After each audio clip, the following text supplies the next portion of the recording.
ناجيت ربي بشهر رمضان شهر الأمان والمنى والفيضان حمدته حمدا يسوق سرمدا لغيرنا إبليس سوقا bismillah naafila guddik juróom benneel ga ku ci julli ñaari raka bu ci ne nga jàng ci fatiha benn yoon ak xul wallahu ahad fukki yoon ak ñaar mel na ni ku julli ci maqaama ibrahima junni raka julli ci jàkkay màkka junni raka saraxe junni dërëm leele junni ñu xiif te bu ñaanee des na ko nangu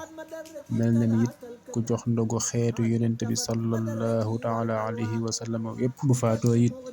ñu boole ko ci ña dee ci jihaat te dees na ko musal ci mettitu dee te bàmmeelam it dees na ko ko defal mu bokk ca daari àjjana ya te buy dekki dana ànd ak leer gu mel ni jant bi di xeeñ gett ga gën a neex te dana tàbbi àjjana te deesu ko xisaab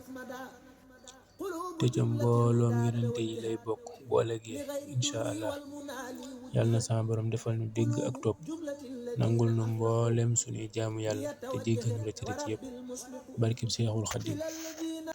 ربي بشهر رمضان شهر الأمان والمنى والفيضان